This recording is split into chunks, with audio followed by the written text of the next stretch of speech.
Hi and welcome back to my YouTube channel. तो अपनी last video में हमने चैप्टर 1 को स्टार्ट करा था, इंट्रोडक्शन टू मैक्रो इकोनॉमिक्स। तो उसमें वहाँ पर हमने 1.1 कम्प्लीटली कवर किया था।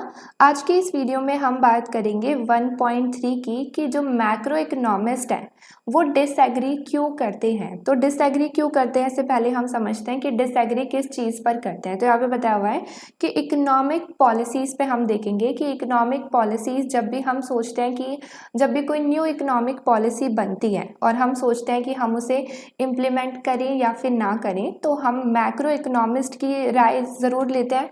हम देखते हैं कि उनका क्या पॉइंट ऑफ व्यू है इस पॉलिसी पर, जो भी हम XYZ लेकर आने वाले हैं अपनी इकोनॉमी के अंदर। तो हो सकता है कि डिफरेंट डिफरेंट मैक्रो इकोनॉमिस्ट का डिफरेंट पॉइंट ऑफ व्यू हो उस पॉलिसी को लेकर, तो वो डिसएग्री करते हैं। अब अगर हम बात कर रहे हैं इकोनॉमिक पॉलिसी की, तो जब भी कोई इकोनॉमिक पॉलिसी आने वाली होती है उससे पहले हम उसको एनालाइज करते हैं। एकदम से इम्प्लीमेंट नहीं कर देते चीज़ें इकोनॉमी में, उसको लाने से पहले हम उन चीज़ों को एनालाइज करते हैं कि लाएंगे तो क्या होगा, लानी चाहिए और क्यों नहीं लानी चाहिए। ठीक है, तो जब हम इकोनॉमिक पॉलिसी को लेकर आते हैं तो हम उससे पहले एनालाइज करते हैं। तो एनालाइज करने में हमारे जो दो एनालिसिस होते हैं वो होते हैं पॉजिटिव और हमारा नॉर्मेटिव एनालिसिस। तो अगर हम बात कर रहे हैं पॉजिटिव एनालिसिस की, वैसे ये दोनों ही एनालिसिस हमने अपने माइक्रो में भी पढ़े थे, सेम उसका यूज़ हम मैक्रो में भी करते हैं। अब हम दोनों एनालिसिस को एक बार फिर से समझते हैं स्टार्टिंग से। तो हमारा जो पॉजिटिव एनालिसिस है, जब हमने माइक्रो में पढ़ा था तो हमने क्या देखा था, पॉजिटिव एनालिसिस किस चीज़ की बात करता है कि हमारी इकोनॉमी या फिर हमारा वर्ल्ड किस तरीके से वर्क करता है। तो किस तरीके से हमारा जो वर्ल्ड है वो वर्क करता है, ये चीज़ें आती है हमारी पॉजिटिव एनालिसिस के अंदर।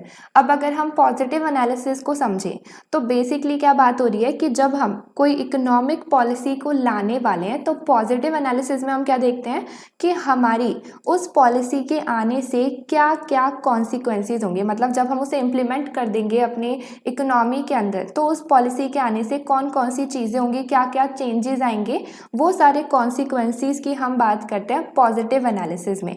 हमें बताया हुआ है कि इसमें हम कॉन्सिक्वेंसेज देखते हैं उस पॉलिसी की, बट हम इसमें कोई भी क्वेश्चन को एड्रेस नहीं करते कि उस कॉन्सिक्वेंसेज को जब वो जैसे लाइक कोई पॉलिसी को हम लेकर आ रहे हैं, उससे जो चेंजेस आ रहे हैं, अगर वो चेंजेस अच्छे हैं या बुरे हैं, या फिर पॉलिसी लानी चाहिए या नहीं लानी चाहिए, ऐसे क्वेश्चंस को हम इसमें एड्रेस नहीं करते। तो हमारी पॉजिटिव एनालिसिस में हम बेसिकली क्या देखते हैं, हम देखते हैं कि कोई पॉलिसी आ रही है तो उसके आने से क्या क्या कॉन्सिक्वेंसेज होंगे, क्या क्या चेंजेस आएंगे हमारी इकोनॉमी के अंदर, और उन्हीं सब चेंजेस को लाइक कोई भी पॉलिसी आएगी तो उसके जो चेंजेस होंगे वो सेम चीज़ यही शो करते हैं कि हमारा वर्ल्ड किस तरीके से वर्क करता है, हमारी इकोनॉमी किस तरीके से वर्क करती है। इसको हम एग्जाम्पल से जब आगे समझेंगे तो एक बार फिर से और क्लियर हो जाएगा। देन अगर हम बात करते हैं नॉर्मेटिव एनालिसिस की, तो नॉर्मेटिव एनालिसिस में हमने देखा था माइक्रो इकोनॉमिक में कि उसमें हम देखते हैं कि how the world should be. तो यहाँ पर अगर हम बात करें नॉर्मेटिव एनालिसिस की, अब तो इसमें हम देखते हैं कि जब कोई पॉलिसी आती है तो उस पॉलिसी के आने से जो चेंजेस आए हैं तो क्या वो चेंजेस सही है कि नहीं, उन चीज़ों को जब हम एनालाइज करते हैं और हम देखते हैं कि पॉलिसी आनी चाहिए या फिर नहीं आनी चाहिए, इसमें हम जब क्वेश्चंस को एड्रेस करते हैं, यहाँ पे बताया हुआ है ना कि पॉलिसी जो हम लेकर आ रहे हैं वो आनी चाहिए या नहीं आनी चाहिए, यूज़ होनी चाहिए या नहीं होनी चाहिए, तो वो सारी चीज़ें आती है हमारी नॉर्मेटिव एनालिसिस के अंदर, जिसमें हम देखते हैं कि वर्ल्ड को किस तरीके से होना चाहिए। ठीक है, अगर हम कोई पॉलिसी को लेकर आ रहे हैं तो उससे XYZ चेंजेस आ रहे हैं, तो क्या वो चेंजेस सही हैं या फिर नहीं है, कैसे होना चाहिए, तो वो सारी चीज़ें आती है हमारी नॉर्मेटिव एनालिसिस में, जिसमें हम देखते हैं कि हमारे वर्ल्ड को किस तरीके से एक्चुअल में होना चाहिए। अब इस दोनों चीज़ों को हम एक एग्जाम्पल के थ्रू समझते हैं। तो हमारी जो चीज़ें हैं कि हमारे कॉन्सिक्वेंसेस कैसे होते हैं और हम पॉलिसी को यूज़ कैसे करते हैं, मतलब पॉजिटिव एनालिसिस और नॉर्मेटिव एनालिसिस में बेसिकली क्या डिफरेंस है, और हमारे मैक्रो इकोनॉमिस्ट क्या देखते हैं इसमें, किस तरीके से एनालिसिस करते हैं, उसको समझते हैं। ओके, तो एग्जाम्पल में हम बात करते हैं। सबसे पहले लेट सपोज एट प्रेजेंट जो हमारा इनकम पर टैक्स लिया जा रहा है वो 10% है। देन हम उसके बाद बात करते हैं इकोनॉमिक पॉलिसी की, कि हम एक अगर इकोनॉमिक पॉलिसी लेकर आते हैं तो उसके कॉन्सिक्वेंसेस क्या होते हैं। देन हम देखेंगे कि उसको लाना चाहिए या फिर नहीं लाना चाहिए। तो हमारा जो 10% टैक्स है अभी इनकम पर, तो हम एक ऐसी इकोनॉमिक पॉलिसी लेकर आए, लेट सपोज इकोनॉमी के अंदर, जिससे हमारा जो टैक्स है वो कम हो गया। 10% था तो अब वो हमारा टैक्स इनकम के ऊपर हो गया है 5%। तो बेसिकली इकोनॉमिक पॉलिसी के आने से क्या हुआ, हमारा जो टैक्स है अब वो 5% हो गया। तो हम सिंपली ऐसे भी बोल सकते हैं कि हमारा जो टैक्स है अब वो कम हो गया, और कम होकर हो गया 5% ऑन इनकम। अब अगर हम बात करते हैं पहले पॉजिटिव एनालिसिस की, तो हमारी जो पॉजिटिव एनालिसिस है उसमें हमने अभी बात करी कि पॉजिटिव एनालिसिस में हम क्या बात करते हैं कि अगर कोई इकोनॉमिक पॉलिसी आती है तो उसके आने से क्या क्या कॉन्सिक्वेंसेस होंगे उनको हम देखते हैं, बट हम उन्हें एड्रेस नहीं करते हैं, सिर्फ हम उन्हें देखते हैं। तो अगर लेट सपोज कोई ऐसी इकोनॉमिक पॉलिसी आती है जिससे टैक्स जो है वो कम हो रहा है, तो उसके कॉन्सिक्वेंसेस क्या होंगे। अगर हम उसके कॉन्सिक्वेंसेस की बात करें कि जब हमारा टैक्स कम हो रहा है एक पॉलिसी के आने से, तो और क्या क्या चेंजेस आ रहे हैं इकोनॉमी के अंदर, तो हम सिंपली ऐसे बोल सकते हैं कि अगर टैक्स कम हो जाएगा तो पहला क्या होगा कि गवर्नमेंट का जो रेवेन्यू है हम बोल सकते हैं कि वो कम हो जाएगा एक तरीके से, क्योंकि टैक्स के थ्रू ही जो गवर्नमेंट है वो रेवेन्यू जनरेट करती है। टैक्स भी एक सोर्स है गवर्नमेंट के रेवेन्यू का। तो दैट मीन्स कि अगर टैक्स कम हो रहा है तो मतलब गवर्नमेंट का जो रेवेन्यू है हम बोल सकते हैं कि वो भी कम हो जाएगा। दूसरे कॉन्सिक्वेंसेस की अगर हम बात करें तो क्या हो रहा है कि अगर टैक्स कम लगा जा रहा है अब इनकम पर, पहले 10% था अब 5% हो गया, कम हो गया, तो इसको हम ऐसे भी बोल सकते हैं कि अब लोगों को अपनी इनकम में से कम टैक्स देना पड़ रहा है। मतलब कि उनके पास अब ज़्यादा इनकम है इंजॉय करने के लिए उनके खुद के पास। पहले वो अपनी इनकम में से 10% दे रहे थे गवर्नमेंट को, अब वो सिर्फ 5% दे रहे हैं। तो अब उनके पास पहले से ज़्यादा इनकम है। अगर हम इनकम को कांस्टेंट रखते हैं तो, और टैक्स कम हो जाता है, तो अब उनके पास ज़्यादा इनकम होती है इंजॉय करने के लिए। तो ये जो दो पॉइंट्स हैं ये हमारे हो गए कॉन्सिक्वेंसेस कि अगर ये पॉलिसी आती है जिसकी वजह से टैक्स कम होता है तो उस पॉलिसी के आने से क्या क्या चेंजेस आएंगे इकोनॉमी के अंदर, तो वो कॉन्सिक्वेंसेस की हम बात करते हैं पॉजिटिव एनालिसिस में। और यहाँ पर अगर हम बात कर रहे हैं कि हाउ द वर्ल्ड वर्क, तो हम देख रहे हैं कि अगर टैक्स कम होता है तो वर्ल्ड कैसे वर्क करेगा कि गवर्नमेंट के रेवेन्यू कम हो जाएंगे और लोगों के पास अब ज़्यादा इनकम होगी इंजॉय करने के लिए। ऑन द अदर हैंड अगर हम बात करें नॉर्मेटिव एनालिसिस की, तो नॉर्मेटिव एनालिसिस में हम क्या बात करते हैं कि हमारी जो पॉलिसी है वो आनी चाहिए कि नहीं आनी चाहिए। तो यहाँ पर हम किस चीज़ की बात करते हैं कि पॉलिसी यूज़ होनी चाहिए या फिर नहीं होनी चाहिए।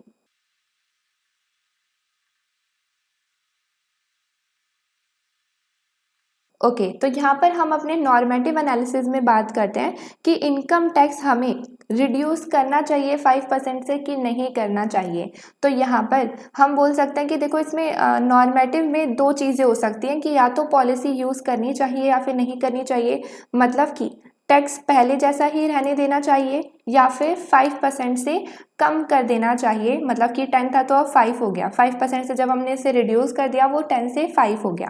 अब यहाँ पर हम देख रहे हैं कि पहली बात कि टैक्स जो ये कम हुआ है वो करना चाहिए या फिर नहीं करना चाहिए। दूसरा आता है कि सिर्फ 5% से कम करना चाहिए या फिर 4% से कम करना चाहिए या फिर 10% से कम करना चाहिए। तो ये सारी चीज़ें आती हैं हमारी नॉर्मेटिव एनालिसिस के अंदर। अब जो हमारे इकोनॉमिस्ट हैं, हमारे जो मैक्रो इकोनॉमिस्ट हैं, वो बेसिकली जो आर्ग्यू करते हैं, जो डिसएग्रीमेंट होते हैं उनके बीच में, जो वो एक दूसरे के पॉइंट ऑफ व्यू से एग्री नहीं करते, वो बेसिकली सारी चीज़ें आती हैं मोस्टली नॉर्मेटिव एनालिसिस के अंदर। क्योंकि यहाँ पे उन दो मैक्रो इकोनॉमिस्ट का या फिर जितने भी मैक्रो इकोनॉमिस्ट हैं उनके अलग अलग जजमेंट हो सकते हैं। हो सकता है लेट सपोज कि अगर हम इस इकोनॉमिक पॉलिसी की ही बात कर रहे हैं कि हमारा 5% कर दिया टैक्स, तो इसमें हमारे हो सकता है एक इकोनॉमिस्ट बोले कि ये पॉलिसी नहीं आनी चाहिए क्योंकि इससे तो गवर्नमेंट के रेवेन्यू कम हो जाते हैं, हो सकता है गवर्नमेंट को रेवेन्यू की नीड हो। तो हमारे एक इकोनॉमिस्ट का ये पॉइंट ऑफ व्यू हो सकता है। दूसरे इकोनॉमिस्ट का पॉइंट ऑफ व्यू हो सकता है कि हमारे जो टैक्स है वो सही रिड्यूस हुए हैं, क्योंकि इसकी वजह से अब लोग जो हैं वो अपनी इनकम को ज़्यादा इंजॉय कर सकते हैं। तो इस तरीके से हमारे नॉर्मेटिव एनालिसिस में जो इकोनॉमिस्ट होते हैं उनके जो जजमेंट्स होती हैं वो डिफ़र कर सकती है, इसलिए वो काफ़ी ज़्यादा डिसएग्री करते हैं एक दूसरे से। नॉर्मेटिव एनालिसिस में बेसिकली ज़्यादा डिसएग्रीमेंट होता है, मतलब हमेशा ही डिसएग्रीमेंट होता है। हर इकोनॉमिस्ट का अलग अलग पॉइंट ऑफ व्यू हो सकता है। लेकिन अगर हम बात करें पॉजिटिव एनालिसिस की, तो पॉजिटिव एनालिसिस में एज सच हम ये तो बात करते ही नहीं है कि हमारी इम्प्लीमेंट होनी चाहिए पॉलिसी या फिर नहीं होनी चाहिए। हम तो उसमें बेसिकली बात करते हैं कि कॉन्सिक्वेंसेस की, कि अगर ऐसा होता है तो क्या क्या चेंजेस आएंगे। तो पॉजिटिव एनालिसिस में डिसएग्रीमेंट एज सच नहीं होते, बट कभी कभार रेयरली हो सकते हैं। तो इस चैप्टर में हम ये भी देखेंगे कि पॉजिटिव एनालिसिस में किस तरीके से मैक्रो इकोनॉमिस्ट डिसएग्री कर रहे हैं। तो हमने नॉर्मेटिव एनालिसिस का तो एग्जांपल देख लिया कि किस तरीके से डिसएग्री करते हैं, क्योंकि नॉर्मेटिव में तो हर चीज़ें आ जाती हैं, जैसे डे टू डे जो भी पॉलिसी हो रही है वो इम्प्लीमेंट होनी चाहिए या नहीं होनी चाहिए, किस तरीके से हमारा जो इकोनॉमी है वो वर्क करना चाहिए, वो सारी आती है नॉर्मेटिव के अंदर। तो नॉर्मेटिव में डिसएग्रीमेंट होना एक कॉमन बात है। लेकिन अगर हम बात करते हैं पॉजिटिव एनालिसिस की, तो उसमें डिसएग्रीमेंट काफ़ी रेयरली होता है। हम अब आगे बात करेंगे कि पॉजिटिव एनालिसिस में किस तरीके से डिसएग्रीमेंट होता है। Now the classical versus Keynesians. तो इसमें हम क्लासिकल थ्योरी को देखेंगे पहले कि उसमें किस तरीके से वर्ल्ड वर्क करता है, फिर हम किन्सियन में देखेंगे कि वर्ल्ड किस तरीके से वर्क करता है। एट द एंड हम देखेंगे कि जो मैक्रो इकोनॉमिस्ट हैं वो क्यों डिसएग्री करते हैं दोनों की थ्योरीज पर। ओके, तो स्टार्ट करते हैं हम सबसे पहले द क्लासिकल अप्रोच। तो द क्लासिकल अप्रोच में जो हम कॉन्सेप्ट पढ़ेंगे अगेन वो हमने सेमेस्टर 1 में माइक्रो इकोनॉमिक्स में ऑलरेडी पढ़ा हुआ है। तो इसमें हम बात करते हैं एडम स्मिथ की। तो एडम स्मिथ ने हमें कॉन्सेप्ट दिया था इनविजिबल हैंड का, ये हमने ऑलरेडी पढ़ा हुआ है। इनविजिबल हैंड का क्या मतलब होता है कि अगर एक फ्री मार्केट है, ओके, तो फ्री मार्केट में जब सारे ही इंडिविजुअल जो एक्सचेंज कर रहे हैं, जो ट्रेडिंग कर रहे हैं एक दूसरे के साथ मार्केट के अंदर, जब वो अपने ओन इंटरेस्ट के बारे में सोचते हैं, मतलब कि अपने फ़ायदे के बारे में सोचते हैं, तो ओवरऑल इकोनॉमी का भी वेलबींग होता है। ये हमने अपनी इनविजिबल हैंड में पढ़ा था। इसमें बताया हुआ है कि हमारी मार्केट इकोनॉमी में अब जब सारे ही इंडिविजुअल सिर्फ अपने बारे में सोचेंगे, अपने ओन इंटरेस्ट को फुलफिल करने के बारे में सोचेंगे, तो बाय इनविजिबल हैंड हमारी पूरी ओवरऑल इकोनॉमी में सबका ही जो है वेलफेयर होगा। अब अगर हम बात कर रहे हैं जनरल वेलफेयर की, कि सबका जो है वो मैक्सिमम वेलफेयर हो जाएगा इकोनॉमी के अंदर अगर वो अपने ओन इंटरेस्ट को देखकर काम करते हैं मार्केट के अंदर, तो इसका मतलब बिल्कुल भी ये नहीं है कि कंट्री के अंदर से बिल्कुल ही भुखमरी मिट जाएगी, या फिर डिज़ास्टर वॉर या फिर पॉलिटिकल इंस्टेबिलिटीज़ नहीं होंगी, या फिर हमारी रिच और पुअर के बीच में इनइक्वालिटीज़ जो है वो दूर हो जाएंगी। इन सब चीज़ों का वेलफेयर से, जो हम यहाँ पे वेलफेयर की बात कर रहे हैं, उससे कोई लेना देना नहीं है। तो इकोनॉमी का जो वेलफेयर होगा, जो सबका इकोनॉमी के अंदर वेलफेयर होएगा, उसका क्या मतलब है? इसका मतलब सिंपल सा बेसिकली ये है कि हमारी जो कंट्री के रिसोर्सेज हैं, whether it is natural resources, human resources और टेक्नोलॉजी, ये काफ़ी एफिशिएंटली यूज़ होंगे। फिर अगर हम बात करें इनिशियल डिस्ट्रीब्यूशन ऑफ वेल्थ, जो अभी लोगों के पास इनिशियली एट प्रेजेंट वेल्थ है, वो भी काफ़ी अच्छे से यूटिलाइज्ड होगी। तो जब हमारे रिसोर्सेज अच्छे से यूज़ होंगे, हमारी इनिशियल वेल्थ अच्छे से यूज़ होगी, तो हम बोलेंगे कि जब सारे ही मार्केट में अपने ओन इंटरेस्ट के बारे में देख रहे हैं, तो उन सब की ओवरऑल जो वेल्थ है इकोनॉमी के अंदर वो भी मैक्सिमाइज होगी। अब अगर हम क्लासिकल को और थोड़ा डिटेल में पढ़ें, तो उसको हम एक एग्जाम्पल से और आगे समझते हैं। तो क्लासिकल के अंदर अगर हम बात करें क्लासिकल थ्योरी की, तो उसके अंदर हमने जो सबसे पहली चीज़ देखी वो क्या थी कि वो हमने एडम स्मिथ का कॉन्सेप्ट देखा था, इनविजिबल हैंड की बात करी थी हमने। ओके, तो क्लासिकल में हमने सबसे पहले इनविजिबल हैंड की बात करी। उसके बाद हम यहाँ पर अब दो और न्यू पॉइंट्स पढ़ेंगे जो हम क्लासिकल के अंदर देखते हैं। तो हमने जैसे इनविजिबल हैंड में भी बात करी कि फ्री मार्केट होती है, क्लासिकल में हम लेकर चलते हैं कि हमारे गवर्नमेंट का मार्केट के अंदर कोई भी रोल नहीं है, गवर्नमेंट इंटरफेयर नहीं करती है।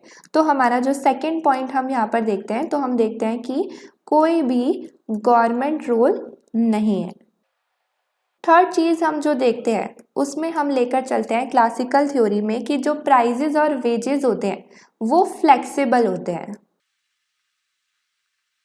अब ये तो हमने ऑलरेडी समझ लिया अच्छे से। अब हम इन दोनों पॉइंट्स को एग्जाम्पल के थ्रू समझते हैं कि क्लासिकल थ्योरी में इसका क्या मीनिंग है, कि कोई गवर्नमेंट रोल क्यों नहीं है और हमारे प्राइजेज एंड वेजेस जो हैं वो फ्लेक्सिबल क्यों होते हैं और इसका क्या मतलब है। तो इसमें बेसिकली हम वेजेस को अभी नहीं पढ़ रहे हैं, जब हम आगे और चैप्टर्स में वेजेस को इन डिटेल जब हम लेबर मार्केट देखेंगे तब समझेंगे। अभी हम बात करते हैं सिर्फ प्राइजेस की, कि प्राइसेस जो हैं वो हमारे फ्लेक्सिबल क्यों होते हैं। तो यहाँ पर हम एग्जाम्पल को लेते हैं। तो हमारी बुक में जो एग्जाम्पल गिवन है बेसिकली वो बता रहा है कि लेट सपोज कि जो बाहर है लाइक अब्रॉड, जो बाहर की कंट्रीज हैं उनमें वॉर चल गई।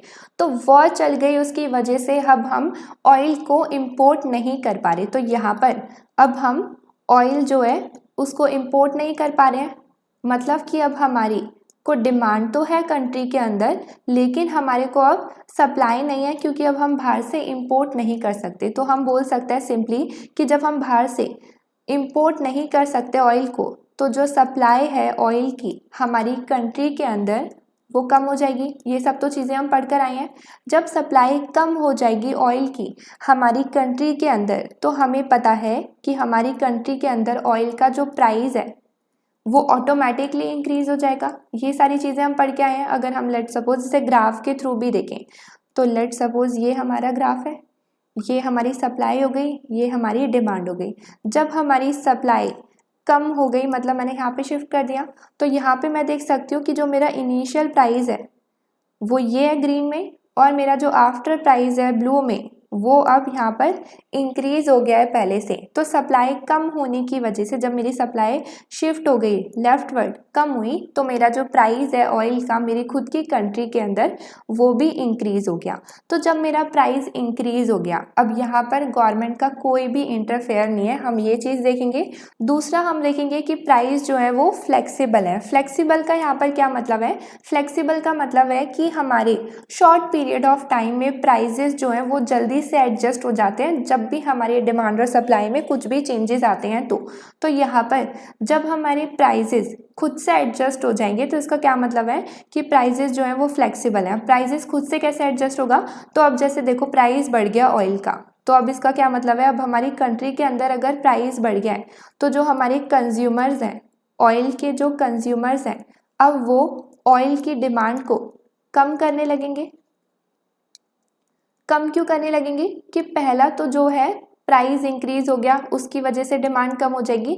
दूसरा हो सकता है कि हमारे जो कंज्यूमर हैं वो अब प्राइस इंक्रीज होने की वजह से शिफ्ट हो जाए इलेक्ट्रॉनिक पर, इलेक्ट्रॉनिक कार पर।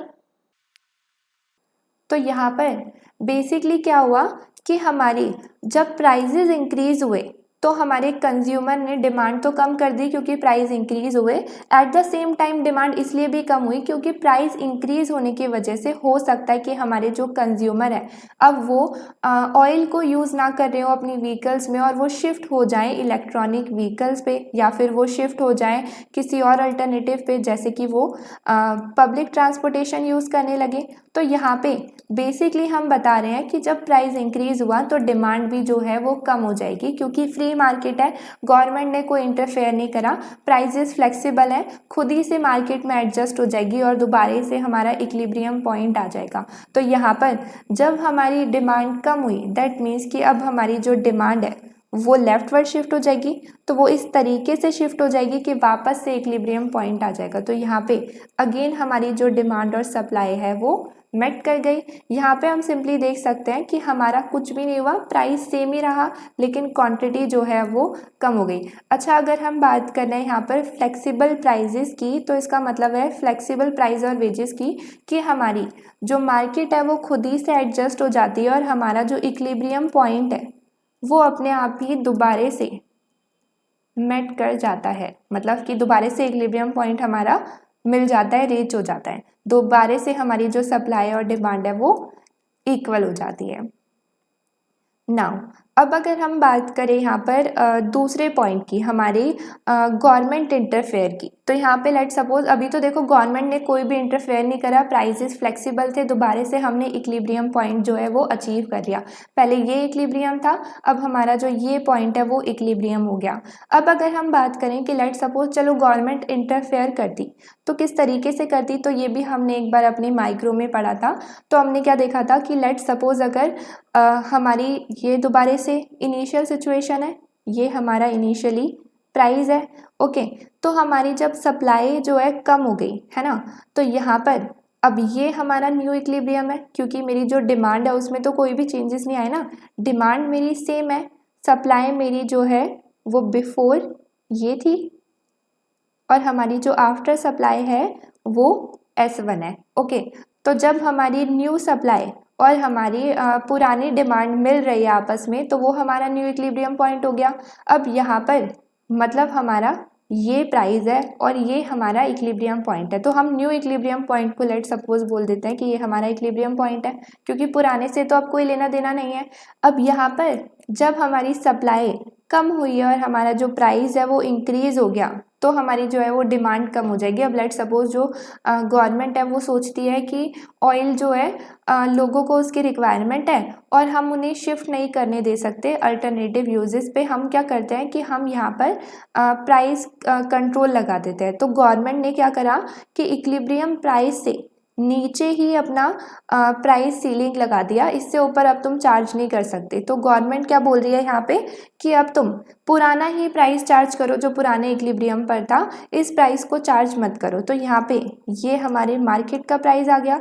हम जब बात करते हैं कि हमारा इक्विलिब्रियम प्राइस ज़्यादा होता है हमारे मार्केट के प्राइस से, तो हम इसमें क्या देखते हैं, हमने सिंपली इस चीज़ को भी पढ़ा हुआ है कि यहाँ पर हमारी जो सप्लाई है वो यहाँ पे है, क्योंकि ये हमारी सप्लाई पे मेट कर रहा है। अगर हम डिमांड की बात करें तो डिमांड जो है वो यहाँ पे कहीं आ रही है, तो यहाँ पर हम सिंपली देख सकते हैं कि ये जो पूरा गैप हो गया, यहाँ पर ये जो पूरा गैप हो गया वो शॉर्टेज हो गया, क्योंकि गवर्नमेंट ने बीच में आके इंटरफेयर करा और अब शॉर्टेज हो गया। और शॉर्टेज की वजह से दूसरी चीज़ क्या हो रही है कि देखो जो सप्लाई है, जो फर्म्स हैं वो तो सप्लाई करना चाहती हैं बट वो करेंगी नहीं, क्योंकि उनसे कम प्राइस चार्ज करवा रहे हैं, और जो हमारे बायर्स हैं वो कम प्राइस पे ऑब्वियसली डिमांड करेंगे। तो यहाँ पर हम सिंपली क्या देखते हैं कि जब ऐसी सिचुएशन आती है, गवर्नमेंट इंटरफेयर करती है, तो हमारी मार्केट में गुड्स की शॉर्टेज हो जाती है।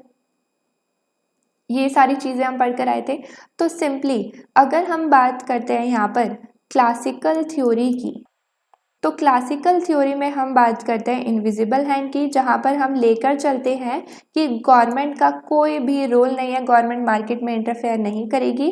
प्लस हम देखते हैं कि हमारे जो प्राइजेज एंड वेजेस हैं वो फ्लेक्सिबल है, मतलब कुछ भी मार्केट में चेंजेस आता है प्राइजेस दोबारा से एडजस्ट हो जाएंगे और दोबारा से हमारा जो इक्विलिब्रियम पॉइंट है वो रीच कर जाएगा। नाउ अब हमारी सेकंड अप्रोच को स्टार्ट करने से पहले हम क्लासिकल अप्रोच को एक बार समराइज करते हैं। तो वहाँ पर हमने क्या देखा, सिंपली हमने 3 इंपॉर्टेंट पॉइंट्स को अच्छे से समझा जो हमने लास्ट स्लाइड में देखा था। अगर हम इसमें बात करें कि क्लासिकल अप्रोच में जो हम देख रहे हैं कि वर्ल्ड किस तरीके से वर्क करता है, तो हम बात कर रहे हैं कि इनविजिबल हैंड के जैसे वर्क करता है, मतलब कि वहाँ पर जो हमारी मार्केट है उसमें कोई भी गवर्नमेंट का इंटरफेयर नहीं है, प्राइजेस जो है वो फ्लेक्सिबल है, मतलब कि इक्विलिब्रियम पॉइंट पर वापस से आ जाते हैं शॉर्ट रन में जल्दी से खुद ही एडजस्ट होकर। लेकिन अगर हम बात करें कि मार्केट कैसे वर्क कर रही है, तो इनविजिबल हैंड में हमारे क्लासिकल अप्रोच में मार्केट किस तरीके से वर्क कर रही है कि फ्री मार्केट में जो सारे इंडिविजुअल एक्सचेंज कर रहे हैं, गुड्स एंड सर्विसेज को खरीद रहे बेच रहे हैं, जब वो अपने ओन इंटरेस्ट के बारे में देखते हैं, मतलब कि अपने फ़ायदे के बारे में सोच रहे हैं, बायर भी अपने फ़ायदे के बारे में सोच रहा है, सेलर भी अपने फ़ायदे के बारे में सोच रहा है, तो जब सभी अपने फ़ायदे के बारे में सोचते हैं तो ओवरऑल इकोनॉमी में जितने भी इंडिविजुअल्स हैं सबका जो वेलफेयर है वो मैक्सिमाइज होता है।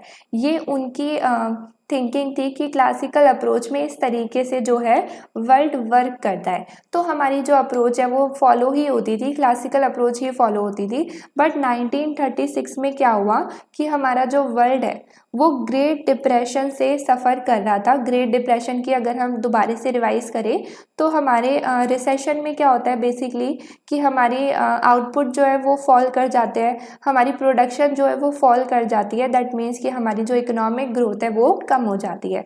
ग्रेट डिप्रेशन तो सबसे लोएस्ट पॉइंट है, मतलब कि उस टाइम पर जो हमारी इकोनॉमिक ग्रोथ है वो सबसे ज़्यादा ही कम हो गई, प्रोडक्शन सबसे ज़्यादा ही कम हो गई। तो ग्रेट डिप्रेशन के टाइम हमारी जो अनएम्प्लॉयमेंट क्रिएट होगी, जैसे हमने अपनी लास्ट वीडियो में पढ़ा था कि जब प्रोडक्शन बहुत ज़्यादा कम हो जाती है, मंदी छा जाती है, तो ऑब्वियसली उस टाइम पर हमारे वर्कर्स को भी ज़्यादा हायर नहीं किया जाता क्योंकि प्रोडक्शन ही नहीं हो रही है, तो हमारी अनएम्प्लॉयमेंट बहुत ज़्यादा इंक्रीज हो जाती है। तो ग्रेट डिप्रेशन में जब बिल्कुल ही हमारी प्रोडक्शन ना के बराबर हो गई है, बहुत ज़्यादा ही कम हो गई है, तो उस केस में क्या हुआ, काफ़ी ज़्यादा हाई रेट ऑफ अनएम्प्लॉयमेंट हो गया। अब उस टाइम पर जब हमने क्लासिकल अप्रोच को यूज़ किया तो हमने देखा कि जो इनविजिबल हैंड है फ्री मार्केट के अंदर वो अच्छे से वर्क नहीं कर रहा, वो वहाँ पर इनएफिशिएंट था, मतलब कि वहाँ पे प्राइजेस और जो हम बोल रहे हैं कि प्राइजेस फ्लेक्सिबल है, वेजेस फ्लेक्सिबल है, तो वो बिल्कुल भी एडजस्ट नहीं हुए आपस में, कोई भी इक्विलिब्रियम पॉइंट रीच नहीं हुआ। और गवर्नमेंट को अगर हम इंटरफेयर नहीं करते तो हो सकता है कि हमारी जो इकोनॉमी है वो रिकवर भी नहीं कर पाती। तो बेसिकली जब ग्रेट डिप्रेशन आया 1936 में तो हमारा इनविजिबल हैंड एक तरीके से फेल हो गया, वो बहुत ही इनएफिशिएंट था। नाउ अब हमारा जो इनविजिबल हैंड है अगर वो फेल हो गया, दैट मीन्स कि हम बोल सकते हैं कि हमारी जो क्लासिकल अप्रोच है जिसमें हमने देखा कि वर्ल्ड किस तरीके से वर्क करता है वो भी एक तरीके से हम बोल सकते हैं फेल हो गया। तो जब वो फेल हो गया तो हमने न्यू मैक्रो इकोनॉमिक थ्योरी बनाई, कीन्स की थ्योरी। तो हम यहाँ पर अब बात करेंगे द कीनेसियन थ्योरी और हम देखेंगे कि इसमें क्या क्या होता है और क्या डिफरेंस है हमारी कीन्सियन थ्योरी में और हमारी क्लासिकल थ्योरी में। तो जैसे हमने क्लासिकल में देखा कि जो एडम स्मिथ है उन्होंने एक बुक लिखी थी द वेल्थ ऑफ नेशंस, जिसमें हमने इनविजिबल हैंड का कॉन्सेप्ट पढ़ा और इनविजिबल हैंड के कॉन्सेप्ट को ही देखकर हमने क्लासिकल अप्रोच में देखा कि जो वर्ल्ड है वो किस तरीके से वर्क करता है। सिमिलरली हम यहाँ पर किन्स में भी बात करेंगे, जॉन मेनर्ड किन्स की, जिन्होंने अगेन एक बुक लिखी the general theory of employment interest and money. तो इसमें हम देखेंगे कि इनकी जो थ्योरी है वो क्या देखती है और वो किस तरीके से वर्ल्ड को देखती है कि वर्ल्ड किस तरीके से वर्क करता है। तो यहाँ पर ये जो हमारी अप्रोच है किन्स की वो जस्ट अपोजिट है क्लासिकल की। तो अगर हम पॉइंट 1 की बात करें तो पहला अगर हम लेकर चले कि प्राइजेज और वेजेस, जो हमने देखा था कि क्लासिकल में क्या थे, फ्लेक्सिबल थे, मतलब कि जल्दी से हमारे प्राइजेस और वेजेस में अगर कोई चेंजेस आता है तो वो खुद ही जल्दी से एडजस्ट हो जाते हैं और हमारा इक्विलिब्रियम पॉइंट जो है वो रीच कर जाता है, जैसे हमने एग्जांपल में देखा। तो यहाँ पर जो किन्स की थ्योरी हम पढ़ रहे हैं उसमें हम बोल रहे हैं कि वेजेस और प्राइजेस जो हैं वो जल्दी से एडजस्ट नहीं होते हैं बट वो स्लोली एडजस्ट होते हैं। तो पहले अगर हम क्लासिकल में देखें तो जल्दी से एडजस्ट हो रहे हैं, मतलब जल्दी से इक्विलिब्रियम आ रहा था, मतलब डिमांड और सप्लाई इक्वल था। तो यहाँ पर अगर स्लोली एडजस्ट हो रहे हैं दैट मीन्स कि हो सकता है कि हम इक्विलिब्रियम में ना रहे और हमारी जो सप्लाई है वो डिमांड के इक्वल ना रहे for a long period of time. दूसरे अगर हम इसके अनएम्प्लॉयमेंट में बात करें तो अनएम्प्लॉयमेंट में जो हमारी सप्लाई और डिमांड होती है वो लेबर की होती है। ओके, तो अगर हम बात करें सप्लाई की तो सप्लाई होती है कि कितने लेबर काम करना चाहते हैं, कितने लेबर अवेलेबल हैं जो काम करना चाहते हैं। तो हमारे जितने नंबर ऑफ पीपल जो काम करना चाहते हैं वो सारी होती है सप्लाई। अगर हम बात कर रहे हैं डिमांड की, अनएम्प्लॉयमेंट में अगर हम डिमांड की बात करते हैं, अगर हम लेबर मार्केट में, यहाँ पर लेबर मार्केट में अगर हम लेबर मार्केट में डिमांड की बात कर रहे हैं तो डिमांड क्या है कि फर्म्स जो डिमांड कर रही है लेबर की कि वो कितने लेबर को हायर करना चाहते हैं, एम्प्लॉय करना चाहते हैं। तो यहाँ पर हमारी जो सप्लाई है वो डिमांड के इक्वल नहीं होती, मतलब कि जितने लोग एक्चुअल में काम करना चाहते हैं वो उतने इक्वल नहीं होते जितने फर्म्स हायर करना चाहती है। तो यहाँ पर हम किस में देख रहे हैं कि वेजेस और प्राइजेस जो है वो स्लोली एडजस्ट करते हैं, सप्लाई डिमांड के इक्वल नहीं होती और हम इक्विलिब्रियम में भी नहीं होते। नाउ द सेकेंड पॉइंट, यहाँ पर हम बात करते हैं गवर्नमेंट इंटरफेयर की। तो हम बात कर रहे थे जैसे क्लासिकल में कि कोई भी गवर्नमेंट का इंटरफेयर नहीं होता। किन्स में इसका जस्ट अपोजिट होगा। किन्सियन थ्योरी में हम बोलते हैं कि गवर्नमेंट का इंटरफेयर होना चाहिए, गवर्नमेंट का रोल होना चाहिए हमारी इकोनॉमी के अंदर, हमारी मार्केट के अंदर। तो अगर हम बात करें हाई अनएम्प्लॉयमेंट की, तो हमने देखा कि देखो क्लासिकल तो उससे डील नहीं कर पाया, तो किन्स में हमने बोला कि गवर्नमेंट का इंटरफेयर होना चाहिए। तो गवर्नमेंट जब आई तो गवर्नमेंट ने क्या करा, उन्होंने अपने purchase of goods and services को इंक्रीज कर दिया। जब उन्होंने गुड्स एंड सर्विसेज को खरीदना इंक्रीज कर दिया तो हम बोल सकते हैं कि एक तरीके से डिमांड फॉर आउटपुट इंक्रीज हो गया। इसको हम यहाँ पर लिखते हैं, एक सेकेंड। जब गवर्नमेंट ने गुड्स एंड सर्विसेज को परचेज किया गुड्स एंड सर्विसेज को, तो हम एक तरीके से बोल सकते हैं यहाँ पर कि इसका क्या मतलब हुआ कि हमारे आउटपुट की या फिर गुड्स एंड सर्विसेज की डिमांड बढ़ गई। जब गुड्स एंड सर्विसेज की डिमांड हो गई दैट मीन्स कि हम डायरेक्टली बोल सकते हैं कि हमारे को ज़्यादा प्रोड्यूस करना पड़ेगा। अब जब डिमांड बढ़ गई है तो हमें सप्लाई भी तो इंक्रीज करनी पड़ेगी। हम देख रहे हैं कि हमारे गुड्स एंड सर्विसेज को अब कोई खरीद रहा है, परचेज कर रहा है, क्योंकि देखो अनएम्प्लॉयमेंट जो हाई अनएम्प्लॉयमेंट हुई थी वो क्यों हो रही थी, क्योंकि ग्रेट डिप्रेशन चल रहा था। हमारे आउटपुट जो है वो प्रोड्यूस नहीं हो रहे थे। प्रोड्यूस इसलिए नहीं हो रहे थे क्योंकि कोई खरीद भी नहीं रहा था, क्योंकि बहुत ज़्यादा हाई अनएम्प्लॉयमेंट थी, लोगों के पास पैसा नहीं था, इकोनॉमी के अंदर मंदी छाई हुई थी।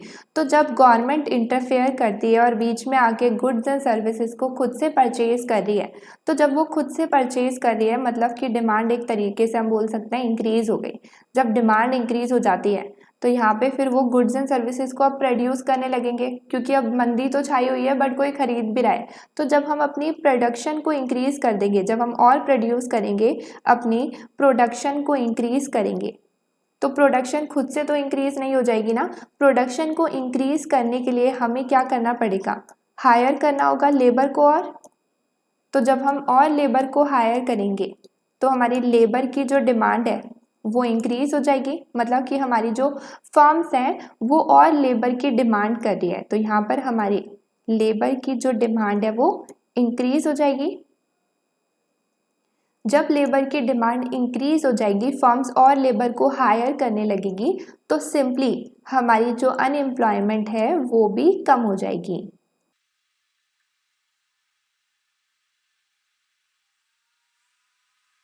तो यहाँ पर वही सेम बात लिखी हुई है जो हमने अभी नीचे एक्सप्लेन करा। तो यहाँ पे बताया हुआ है कि जब हमारी अनएम्प्लॉयमेंट कम हो जाएगी तो हम बोल सकते हैं एक तरीके से कि हमारे जो किन्स है वो उन्होंने अच्छे से वर्क करा, ऑब्वियसली क्योंकि गवर्नमेंट अब इंटरफेयर कर रही है। इस केस में हमारी गवर्नमेंट जो है वो इंटरफेयर कर रही है। अब दूसरी चीज़ की अगर हम बात करें तो यहाँ पर हमारी जो डिमांड है वो हमारे प्रोडक्ट्स की इंक्रीज हो गई। दैट मीन्स कि हम बोल सकते हैं कि हम और लेबर को हायर कर रहे हैं। तो यहाँ पे वही सेम बात है। दूसरी चीज़ इन्होंने बताई है कि जब हम और न्यू लेबर्स को हायर करेंगे तो उससे क्या होगा, उनके पास अब और इनकम हो जाएगी स्पेंड करने के लिए। जब और इनकम हो जाएगी तो अब वो और खर्च करेंगे गुड्स एंड सर्विसेज में, और दोबारा से आउटपुट की जो डिमांड है वो और इंक्रीज हो जाएगी, और उससे अगेन हमारी जो एम्प्लॉयमेंट है वो और इंक्रीज हो जाएगी। इसका क्या मतलब हुआ, अब आगे की साइकिल को समझते हैं। तो हमारी जब अनएम्प्लॉयमेंट यहाँ पर कम हुई तो हम यहाँ पे फिर आगे क्या देख रहे हैं कि हमारे जो कुछ लोग हैं जिनको पहले जो अनएम्प्लॉयड थे अब वो एम्प्लॉयड हो गए। तो पहले जब वो अनएम्प्लॉयड थे तो उनके पास जो थी इनकम नहीं थी, कोई भी इनकम का सोर्स नहीं था, या फिर लेट सपोज छोटा मोटा कोई इनकम का सोर्स था। उनके पास अब एक और सोर्स हो गया, या फिर हम बोल देते हैं सोर्स ऑफ इनकम आ गई एक, अगर कुछ भी नहीं थी तो। जब उनके पास सोर्स ऑफ इनकम आ गई दैट मीन्स कि अब उनके पास इनकम हो गई है, या फिर हम बोल सकते हैं जिनके पास एक पहले ही छोटा मोटा सोर्स ऑफ इनकम था और अब उनको जॉब लगने से इनकम इंक्रीज हो गई है। जब अगेन उनकी इनकम इंक्रीज हो जाएगी तो हम बोल सकते हैं कि अब वो उसको कहीं ना कहीं खर्च भी करेंगे, स्पेंड भी करेंगे गुड्स एंड सर्विसेज में। तो अगेन जब वो गुड्स एंड सर्विसेज में स्पेंड करेंगे तो हमारे आउटपुट की जो डिमांड है वो और इंक्रीज हो जाएगी। फिर वही साइकिल है कि अगर आउटपुट की डिमांड और इंक्रीज हो जाएगी, यहाँ पर हमारे दोबारा से वही साइकिल कि हमारे आउटपुट की डिमांड और इंक्रीज हो गई तो हमारी प्रोडक्शन को हम और इंक्रीज करेंगे, फिर और लेबर हायर करेंगे और हमारी अनएम्प्लॉयमेंट और कम होती रहेगी और हम और एम्प्लॉयमेंट फर्दर करते रहेंगे। तो ये था हमारी पूरी किन्स की थ्योरी, हमारी किन्जियन थ्योरी। नाउ अब हमने अपनी दोनों ही अप्रोचेस को बहुत अच्छे से समझ लिया, लेकिन अगर हम बात करें इसके डिफरेंस की तो हम डिफरेंस भी सिंपली देख सकते हैं। क्या है कि हमारी क्लासिकल में कोई गवर्नमेंट का रोल नहीं होता है एंड क्लासिकल में हमारे जो प्राइजेस और वेजेस हैं वो फ्लेक्सिबल होते हैं। किन्जियन में इसका जस्ट अपोजिट होता है कि गवर्नमेंट का रोल भी होता है और प्राइजेस और वेजेस फ्लेक्सिबल नहीं होते, मतलब कि वो बहुत ही स्लोली एडजस्ट होते हैं, एकदम से एडजस्ट होकर इक्विलिब्रियम पॉइंट नहीं आता है। तो अगर हम इन दोनों अप्रोचेस की बात कर रहे हैं तो हम अगर इसके आगे की थोड़ी बहुत चीज़ों को एक बार और पढ़ें तो हमें बताया गया है कि देखो टिल ग्रेट डिप्रेशन तक हमारी क्लासिकल थ्योरी जो है फॉलो की गई। तो हमारा जो ग्रेट डिप्रेशन का टाइम पीरियड था वो कब आया था, 1936 में हमारा ग्रेट डिप्रेशन आ गया था और हमारी उससे पहले क्लासिकल ही चलती थी। ग्रेट डिप्रेशन में क्लासिकल थ्योरी हमारी वर्क नहीं कर पाई कि वर्ल्ड किस तरीके से वर्क करता है। जो हमने क्लासिकल में देखा इनविजिबल हैंड वाली पूरी थ्योरी वो गलत प्रूफ हो गई, वो इनएफिशिएंट थी, वर्ल्ड उस तरीके से अच्छे से वर्क नहीं कर पा रहा था, खुद से एडजस्ट नहीं कर पा रहा था। तो जब वो फेल हुई तो मैक्रो इकोनॉमिक्स ने क्या करा, एक न्यू थ्योरी बनाई किन्जियन थ्योरी। तो वो हमारी इम्प्लीमेंट हुई 1936 में। 1936 में हमने उसे क्रिएट करा और वो कब तक फॉलो की गई, 1970s तक।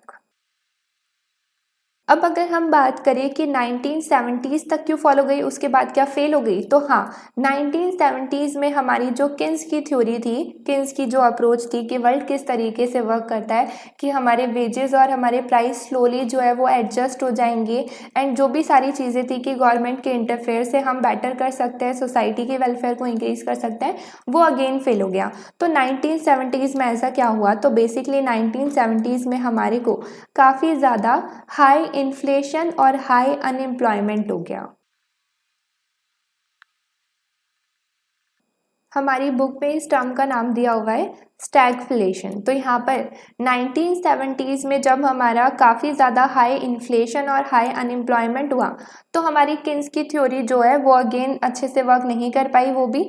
तो उस टाइम पर क्या हुआ, बेसिकली हमारी जब दोनों ही थ्योरीज फेल हो गई, मतलब ये तो उसके बाद फॉलो नहीं हुई, फिर जब हमने किन्स की थ्योरी को फॉलो करा तो कुछ टाइम बाद जो है जब हमारे हाई इन्फ्लेशन और अनएम्प्लॉयमेंट आए तो वो भी अच्छे से वर्क नहीं कर पाई। तो उस टाइम पे जो हमारे मैक्रो इकोनॉमिस्ट थे उन्होंने दोबारा से क्लासिकल थ्योरी को उठा के देखा, उन्होंने देखा कि उसके वीक पॉइंट्स क्या है, उनको उनमें काफ़ी इंटरेस्ट आया। ऑब्वियसली वो देख रहे थे कि वो क्यों फेल हुई, तो उन्होंने देखा कि उसके वीक पॉइंट्स क्या थे, क्यों वो फेल हुई। तो उन्होंने देखा कि हमारी जो क्लासिकल थ्योरी है वो अच्छी नहीं है बिजनेस साइकिल में और अनएम्प्लॉयमेंट में, ये उनके वीक कॉर्नर थे। तो सिंपली हम देख सकते हैं कि ग्रेट डिप्रेशन जो आता है या फिर हम बोलते हैं रिसेशन जब आता है इकोनॉमी के अंदर तो वो तो बिजनेस साइकिल का पार्ट है, ये हमने अपनी इससे पहले वाली वीडियो में देखा था। और उसी की वजह से अनएम्प्लॉयमेंट जो है वो क्रिएट होती है जिसको क्लासिकल जो है अच्छे से एक्सप्रेस नहीं कर पाती। तो क्लासिकल के वीक पॉइंट्स उठा के देखे गए और उनको इम्प्रूव करना चाहा, उनको और बेटर करा ताकि वो और अच्छे से इन थ्योरीज को भी और अच्छे से एक्सप्लेन कर पाए अपनी थ्योरी के अंदर कि वर्ल्ड किस तरीके से वर्क करता है। सिमिलरली हमने किन्जियन के साथ भी सेम करा कि उसके जो वीक पॉइंट्स थे कि वो मनी की चीज़ों को ज़्यादा अच्छे से डील नहीं कर पाती है, उनके वीक पॉइंट्स को देखा और उनको इम्प्रूव करा। तो बेसिकली अगर हम बात करें कि हमारी क्लासिकल अप्रोच ज़्यादा अच्छी है या फिर हमारी किन्स की अप्रोच ज़्यादा अच्छी है, तो हम ऐसे नहीं बोल सकते कि कौन सी अप्रोच अच्छी है, बट हम यस ये ज़रूर बोल सकते हैं कि दोनों ही अप्रोचेस जो है वो अपनी अपनी जगह सही है। डिफरेंट सर्कमस्टेंसेज में डिफरेंट सिचुएशन में हम अपनी डिफरेंट अप्रोचेस को यूज़ करते हैं जहाँ पर वो फिट बैठती है, जहाँ पे वो अच्छे से एक्सप्रेस कर पाएँ कि वर्ल्ड किस तरीके से वर्क करता है। तो यहाँ पे हमारे जो मैक्रो इकोनॉमिस्ट है उनका क्या कॉन्फ्लिक्ट होता है कि हमारी कहाँ पे क्लासिकल और किन्जियन जो है थ्योरी बैठती है, कैसे वर्क करनी चाहिए, वर्ल्ड किस तरीके से वर्क करना चाहिए उनके अकॉर्डिंग। तो वहाँ पर उनके बीच में डिसएग्रीमेंट्स होती है, डिबेट होती है। बट एट द एंड अगर हम बात करें दोनों ही थ्योरीज़ की, दोनों ही अप्रोचेस की, तो वो अपनी अपनी जगह सही हैं। और इसमें जब हमारी और भी ज़्यादा इम्प्रूवमेंट हुई तो हमारी न्यू क्लासिकल न्यू किन्जियन थ्योरी बनाई गई। और हमारे एट द एंड अगर कंक्लूजन की बात करें, जो हम अपने जब पूरा चैप्टर्स पढ़ लेंगे सारे तो हम देखेंगे कि हमारी जो क्लासिकल अप्रोच है वो फॉलो करती है बेसिकली कि हम लॉन्ग रन में जब डील करते हैं तो हम क्लासिकल को यूज़ करते हैं, जब हम शॉर्ट रन में डील करते हैं चीज़ों को तो हम किन्स की थ्योरी को यूज़ करते हैं। तो हम जब आगे और भी बहुत सारे चैप्टर्स को पढ़ेंगे तो तब हम इन दोनों थ्योरीज़ को कि वर्ल्ड किस तरीके से वर्क करता है इसको और अच्छे से देखेंगे, डिफरेंट डिफरेंट सिचुएशंस में देखेंगे तो हम और इसको अच्छे से एक्सप्लेन कर पाएंगे और समझ पाएंगे। तो अभी के लिए हमने जो भी देखा है क्लासिकल और किन्स की थ्योरी में वो अभी के लिए बिल्कुल सफिशिएंट है, इनफ है आने वाले चैप्टर्स को समझने के लिए। तो क्लासिकल बेसिकली जो हमने देखा कि वर्ल्ड किस तरीके से वर्क करता है, इनविजिबल हैंड हमारा गवर्नमेंट का कोई रोल नहीं होना चाहिए, फ्लेक्सिबल प्राइस एंड वेजेस, और हमारा किन्स इसका जस्ट अपोजिट। तो आई होप कि आज की वीडियो में आपको सब कुछ अच्छे से समझ आया होगा। अगर आपको कोई भी डाउट है तो आप नीचे कमेंट सेशन में अपना डाउट कमेंट कर सकते हैं। अगर आपको मेरी वीडियो पसंद आई है तो इसे लाइक, शेयर एंड सब्सक्राइब ज़रूर करें। मिलते हैं हम अब अपनी नेक्स्ट वीडियो में, तब तक के लिए बाय बाय।